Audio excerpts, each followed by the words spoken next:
Hello students and friends, मैं सब doctor अभिषेक महेश्वरी। आज हम डिस्कस करेंगे finance interview questions with the answers जो कि एसआईपी में या फाइनल प्लेसमेंट्स में पूछे जाते हैं। Question number 1, NPV versus IRR, which method is better. ये क्वेश्चन सबसे ज़्यादा पूछा जाता है। If we compare NPV versus IRR, NPV is a better method for the valuation of capital busting projects. The two main reasons why NPV is superior are: number one, NPV assumes that intermediate cash flows are reinvested at firm's cost of capital, while IRR assumes that intermediate cash flows are reinvested at the IRR itself. The reinvestment assumption of NPV is more realistic than IRR method. Suppose the cost of capital of the company is 12% and IRR is 20% and the life of the project is 10 years. So it is not easily possible for any company to invest all the intermediate cash flows at 20% rate of return, which is the IRR. As well as number 2, sometimes IRR method provides multiple IRRs, but NPV method provides only one NPV. So NPV method does not suffer from the limitation of multiple rates. Number 2, what is price earning ratio and what is its use? P ratio is computed by dividing the market price of the share by the earning per share. It is used to find out whether shares are overpriced or underpriced in the market. The higher ratio indicates that investors expect higher growth from the company as compared to the overall market. Generally, a P ratio of 15 to 20 is considered good for investment in a company's share in India. What is Part-2 growth ratio? It is an advanced concept of the P ratio. PAG ratio relates the P ratio of a company with its growth. The formula is price earning ratio upon growth rate. If PAG is equals to 1, it means the stock is fairly priced in the stock market. If PAG is greater than 1, it means the stock is overvalued and investor may sell his stock. If PAG is less than 1, it means the stock is undervalued in the market and investor should buy the shares. Number 4, define break-even point. Break-even point is a point where total cost equals to total revenue, or no profit no loss point. So break-even analysis is a method to determine the level of operation at which all the costs are equal to its sales revenue, and it is a no profit no loss point.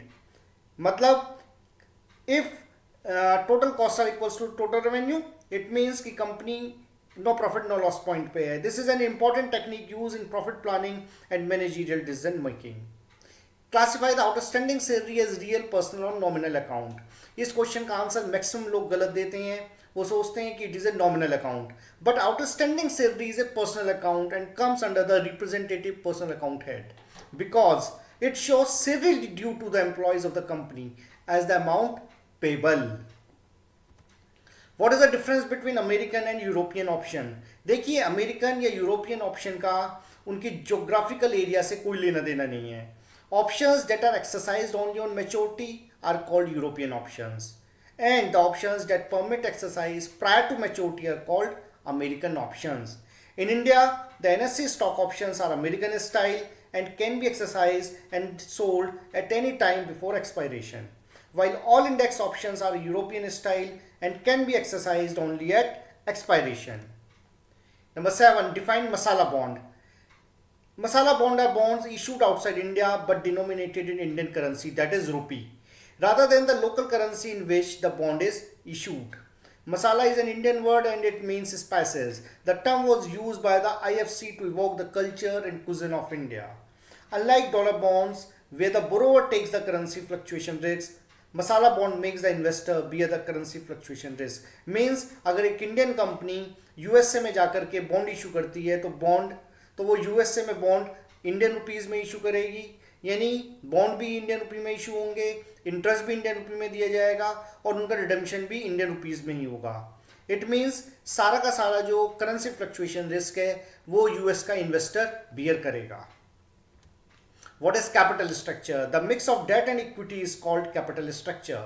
Debt includes bonds, debentures and long-term loans, while equity includes equity shares, preference shares and retained earnings. If any company is having more portion of debt, it means the company is highly leveraged and it is risky. And if a company is not using any type of debt, that company is known as unlevered company.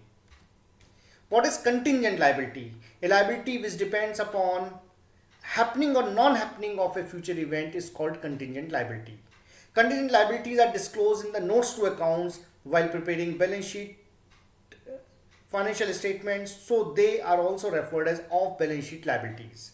For example, pending lawsuits in the court, honoring product warranties, guarantees given to the bank for taking any loan. As per Ind AS 1, a complete set of financial statements comprises.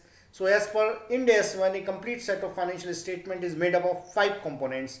Number 1, income statement which shows the profit or loss incurred during the year. Number 2 is statement of changes in the equity which shows any type of change in the equity. Number 3, a balance sheet which shows the assets and liabilities of the business. Number 4, a statement of cash flow which shows from where the cash is coming into the business and from where it has gone. And number 5, notes to financial statement as a supporting documents.